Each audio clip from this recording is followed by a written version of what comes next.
What is up, everybody? Welcome back to Unplugged and Uncut. You were live with your boy Unique, and today we're going to get into the top 5 Spurs on the trading block. Who's on the chopping block? Who might stay? Who might go? I got 5 players. We're going to run through them and why we think they might be on the chopping block. So let's get right into it. Coming in at number 5. And we'll go backwards from the least likely to the most likely. That 5th spot's gonna be held down by the one and only point guard on the Spurs roster, and that is Trey Jones. Trey Jones is on a contract year with an expiring deal.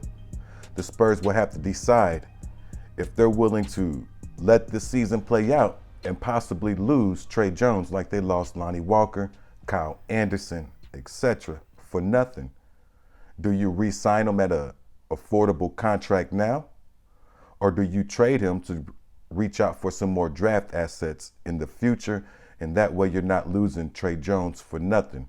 Trey Jones is an excellent two-way player who needs to work on his three-point shot.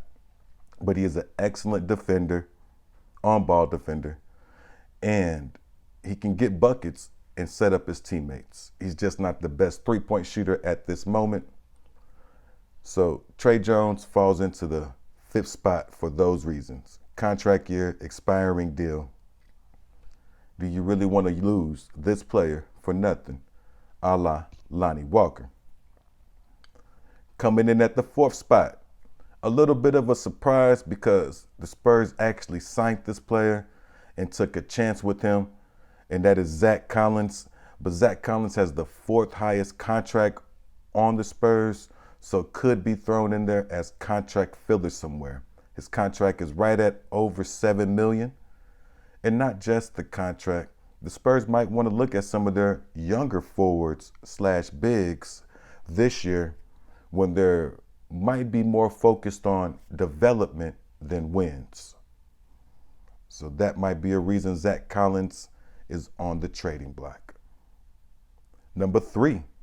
We got Doug McBuckets. Now, Doug McBuckets has the absolute top contract on the team. Do you want the highest paid player on your roster? Doug McBuckets, $13.7 million.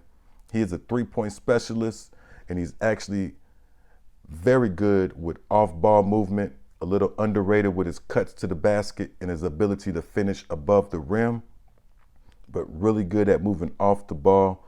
And he is a three-point specialist with the top contract on the Spurs roster, which gets him into the top 3 spots for that trade chop. Puts him on the trade block. All right, so number 2, Maine, Josh Richardson. Josh Richardson has the 2nd highest contract on the squad with $11.6 million expiring deal. He is a 3-and-D defender. Excellent three-point shooter, shooting over 40%, and is going to compete hard on the defensive end. Now, a lot of teams could use a player like Josh Richardson. Just going off the top of my head, I could think the 76ers, the Miami Heat could have used him this year. The Phoenix Suns could have used Jay Rich as just another player that could come play defense and get buckets when it matters. There are quite a few squads that might be interested in him as well, especially being on an expiring contract and a very team-friendly $11.6 million for a really good 3-and-D defender. Coming in at the number 1 spot, the Spur that has lived in the rumor mill more than anybody, more than Derek White, more than DeJounte Murray, they gone, and that is Jakob Poeltl. The only 7-foot monster on the squad is a top defender. He has the 3rd highest valued contract on the team at over $9 million. Besides being an excellent defender, he's also really good in the pick and roll.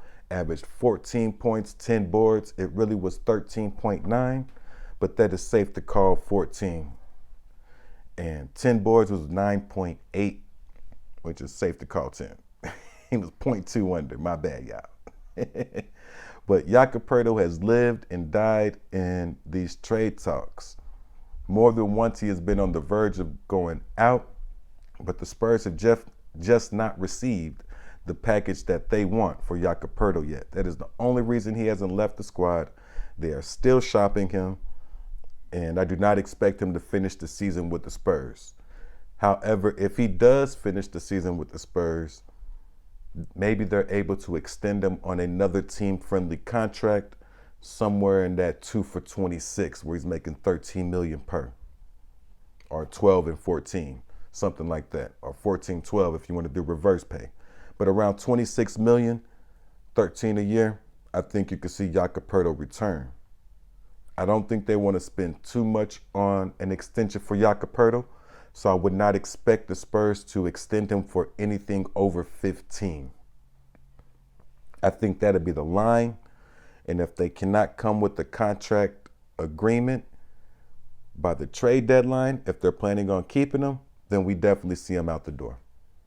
So that is the only situation I see the Spurs keeping Jakob Poeltl, is if they could come upon a $12 to $15 million extension that gets him 26 to 30 million over 2 more years. That actually helps his value in the trade market for the next season, having those extra years on his deal. And it keeps a really good defender on the Spur roster. Or you can go ahead and move him now and not worry about that at all. And you're not worried about his contract expiring and him moving on for nothing as well. So those are my top 5 players on the chopping block. Guys, do you agree with this list? Do you think these are the right players and the order might be off a little bit? Or do you think there are some other players that could be on this list as well besides a few of the players we got here? I can't wait to see what everybody puts in the comments section, because it's going to be an interesting year, especially with the moves the Spurs might make as they try and find their way to Victor Wembanyama. But that's all we got for this part of the episode. I hope everybody has a blessed day, and your boy is out. Peace.